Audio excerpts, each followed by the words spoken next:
জরা মরণ মোক্ষায় মামাশ্রিত যতন্তি যে তে ব্রহ্ম তদ্বিদু কৃষ্ণম ধর্মং কর্ম চাখিল।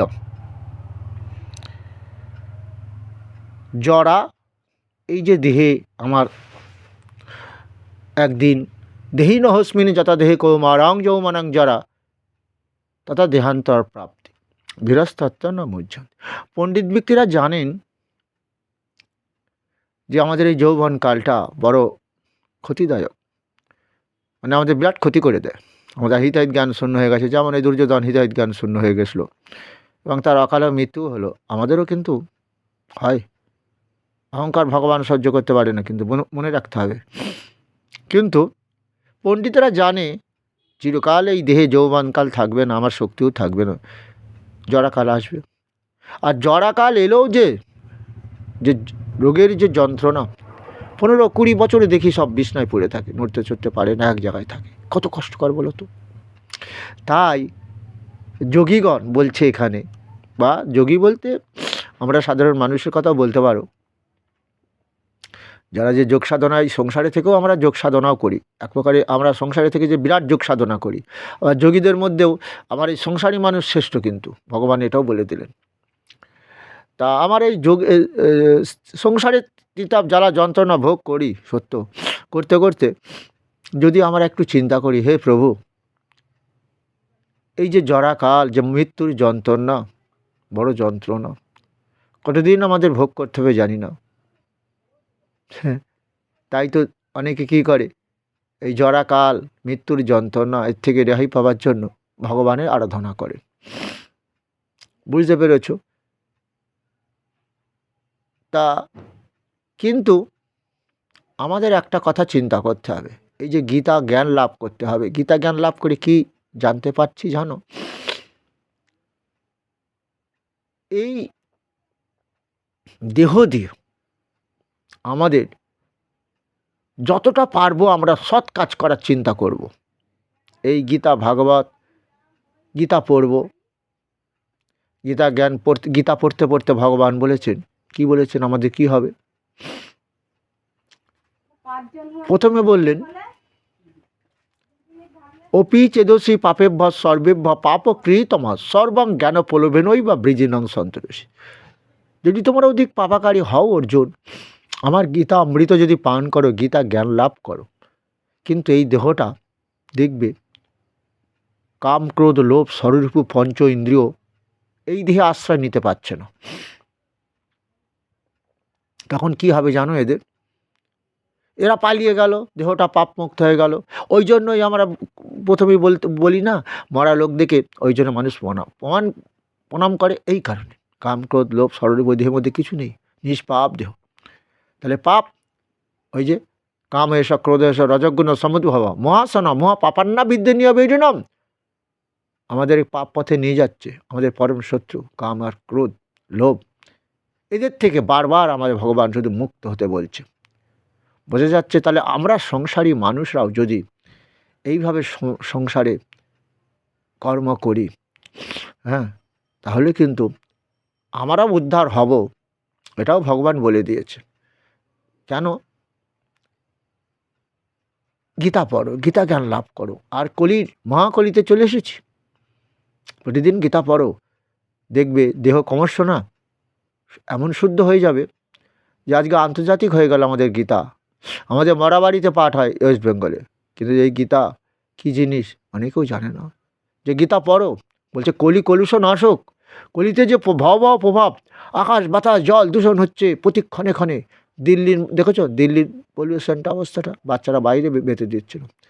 তাহলে এইভাবে জল বাতাস জল দূষণ হচ্ছে, কলির যে কলুষ পাপ জমে গেছে। ঘরে ঘরে গীতা পাঠ করতে বলল ভগবান। শুনছিলাম আমাদের ধর্মতলায় নাকি কত 4 লক্ষ না কত সব গীতা পাঠক জমায়েত হবে। সেটা না, তোমাকেও ঘরে বসেও গীতা পাঠ করতে হবে। অনেক কখনো তো যেতে পারবে না, গীতাই পারবে আমাদের এই যে কলির যে ভয়াবহ প্রভাব, গ্লোবাল ওয়ার্মিং যেটা আমাদের ভয়াবহ রূপ ধারণ করেছে, আমরা ধ্বংসের দিকে যাচ্ছি, ক্ষেত ফসল শূন্য, গাভী দুগ্ধ শূন্য, নদী জল শূন্য হতে চলেছে। তাহলে আস্তে আস্তে আমরা হয়তো শূন্য হয়ে যাব, কিন্তু শূন্যটা হবে কে? দেহটা। আমরা সেই ভগবানের কাছে চলে যাব, আমাদের আত্মা। তাই তো ভগবান বলল, কি বললো বলো তো, সুন্দর শ্লোকটা। শ্লোকটা হচ্ছে মন মন ভব মদ ভক্ত মদ যাজিমা নমস্কুরু মামে বৈশ্যসি সত্যাংতে পতি জানে প্রিয় সীমে। তোমরা আমার সবাই প্রিয়জন, আমার পরমাত্মীয়, আমাতে মন দাও অর্জুন, আমার ভক্ত হও, আমার গীতামৃত পান করো, আমাতে মন দাও মনে জানো, আমার ভক্ত হও। কি হবে? কে? তোমার জরা কাল তোমাকে ধ্বংসের দিকে নিয়ে যেতে পারবে না গো। ও দেহটা তো আমারই সৃষ্টি, আমি তো ওই দেহটা যাতে পাপ পথে গমন করতে না পারে, দেহটা পাপ কর্ম না করতে পারে, আমি পরমাত্মা রূপে দেহের মধ্যে অবস্থান করব অর্জুন। যেটা 8 বছর বালকের মধ্যে অবস্থান করেছিলেন, যে বালকের আগুন দেখে ভয় নেই, জল দেখে ভয় নেই, পাগলা হাতির দেখে ভয় নেই। আমাদের যদি একটা পিঁপড়ে কামড়ায় না, ওই বনে গিয়ে হয়তো কাজ করতে গিয়ে তা মনে করলাম মানে সাপেই কেটেছে, আমি মরে যাব। হ্যাঁ, হ্যাঁ, তাই না? কিন্তু এই 8 বছরের আমার ভক্ত ধ্রুব মহারাজ, কত সাপ, কত ব্যাঘ্র সিংহ সামনে এসে দাঁড় করিয়ে দিয়েছে। হ্যাঁ, তাদের সাপ সাপ দেখে ভয় নেই, ধ্রুবর বাঘ ভাল্লুক হাতি তারও দেখে ভয় নেই। কারণ এটাই হচ্ছে সংসার। তুমিও যদি এইভাবে সেই ভগবানকে আশ্রয় করতে পারো না, তাহলে জরা ব্যাধি তোমাকে কিছু করতে পারে না। আর সংসার ছেড়ে জরা ব্যাধি থেকে মুক্ত হওয়ার জন্য আর আলাদা করে সাধন ভজন করতে হবে না, এই সংসারে থেকেই করা যাবে।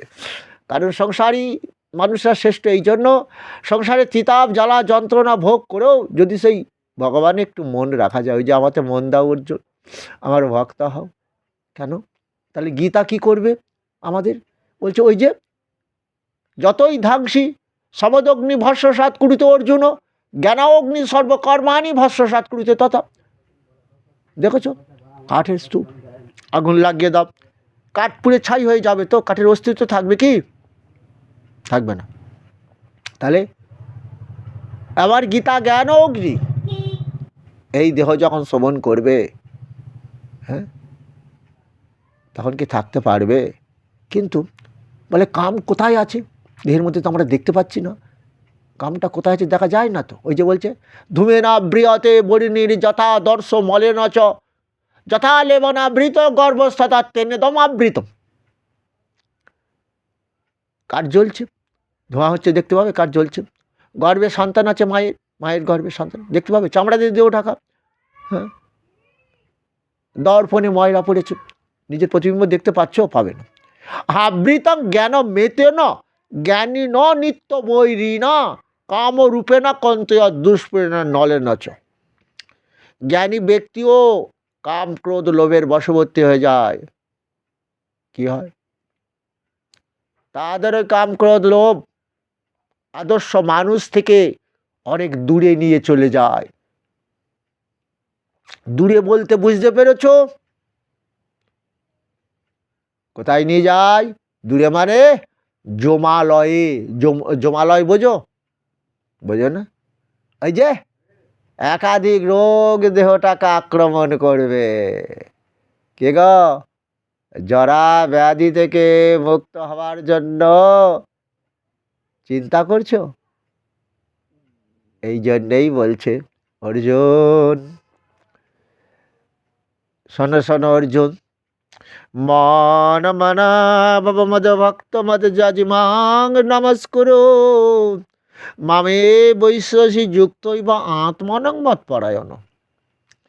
আমাকে সবাই পরমাত্মীয় ভেবে তো আমারে ভজে না।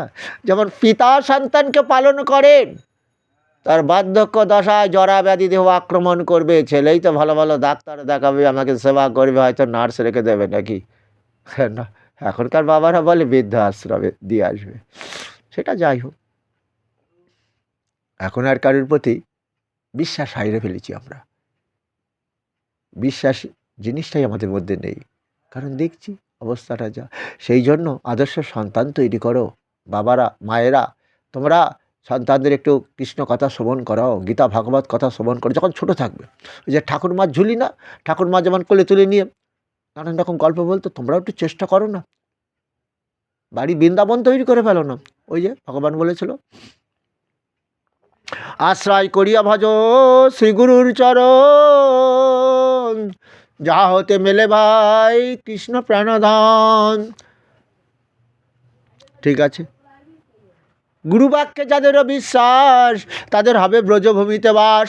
মাগো, তোমরা ব্রজধাম করো, ব্রজধামে দুরাজ্ঞা ব্যাধি আসবে না, জরা আসবে না, দীর্ঘ আয়ু লাভ করবে, যেটা মহাপ্রভু দেখিয়ে দিয়েছে হরিদাসকে দিয়ে, ভগবান লীলা করে দেখিয়ে দিয়েছে ভক্ত প্রহ্লাদকে দিয়ে, ধ্রুব মহারাজকে দিয়ে, তাই না? আসো না, আদর্শ ভারতবর্ষ নয়, আজকে আমাদের গীতা যেমন সারা ওয়ার্ল্ডে চলে গেছে, international society for Krishna consciousness, আমরা বিশেষ করে ওয়েস্ট বেঙ্গলে দেখছি। হ্যাঁ, কি দেখছি, গীতার জিনিসটাই ভুলে গেছি। আর দেখি কেউ মরে গেল, বুকের উপর গীতা চাপিয়ে দিল, গীতাটা মারা ঘাটায় পড়ে রইল। এর বিরুদ্ধে আমার আন্দোলন। এর পাপ কাজ করো না। গীতা নাম উচ্চারণ করিতে করিতে যদি কারোর মৃত্যু হয়, ওই ব্যক্তিও মৃত্যুর পর পাপ মুক্ত হয়ে আমার বৈকুণ্ঠ লাভ করে অর্জুন। এটাও তো ভগবান বলেছে, আর সেই গীতাকে এইভাবে অপমান করছো। শুধু কি তাই, জানো যে ভগবান কত আপনজন, তাকে দেখতে হয় জর্দার প্যাকেটে, মুড়ির প্যাকেটে, চানাচুরের প্যাকেটে, গোপাল জর্দা, কৃষ্ণ মুড়ি, কৃষ্ণ চানাচুর, মা লক্ষ্মী ফসফেট, হ্যাঁ, অন্নপূর্ণা ফসফেট। হ্যাঁ, এর বিরুদ্ধেই আমার চেষ্টা, কারণ কলুষ নাশক হচ্ছে গীতা। সবাই গীতা পড়ো, গীতা আশ্রয় করো, গীতা জ্ঞান লাভ করো, এটাই বলেছিলেন আমার ভগবান। কলির জীবকে উদ্ধারের জন্য বলেছিল না, শুনো শুনো নিত্যানন্দ, শোনো হরিদাস,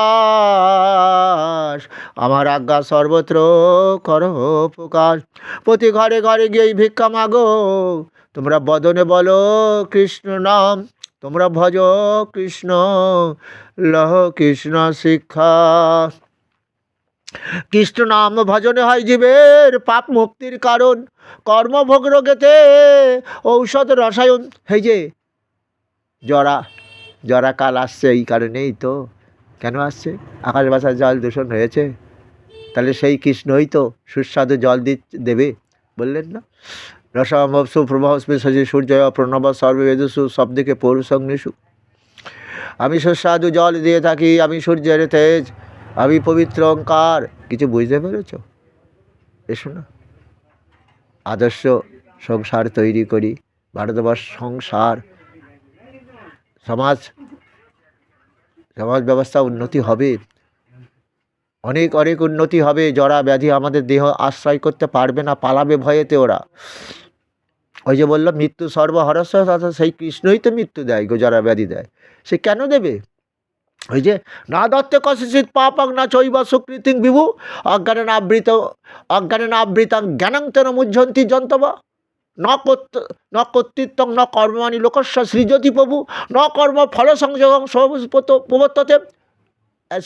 সৌরভ, যেমন কর্ম তেমন ফল আমরা ভোগ করি, দেহ দিয়ে পাপ করলেই তাই পাপের ফল ভোগ করি। তাই অর্জুনকে বলেছিল চেতনা অস্মি, জীবের আমি চেতনা দিই, এই যে রোগ শোক এটা আমারই দেওয়া, তাদের চেতনা দিই। যদি তারা সচেতন হয়, তুমি তো বুঝতে পেরেছ যে কোনো ওষুধ আমাদের আর কাজ করছে না দেহে, সুগার, প্রেশার, গ্যাস এসব মুড়ির মতন খাচ্ছে। তবে কৃষ্ণ ভজন করে যে দেহ পাপ মুক্ত হবে, সে ভগবান তো বলেছে, তাকে বিশ্বাস করো, কৃষ্ণ ভজন করো, গীতা ভাগবত পড়ো, গীতা শ্রবণ করো। হ্যাঁ, দেখবে দেহে এই জরা তোমাদের এত সহজে আক্রমণ করতে পারবে না, পালাবে।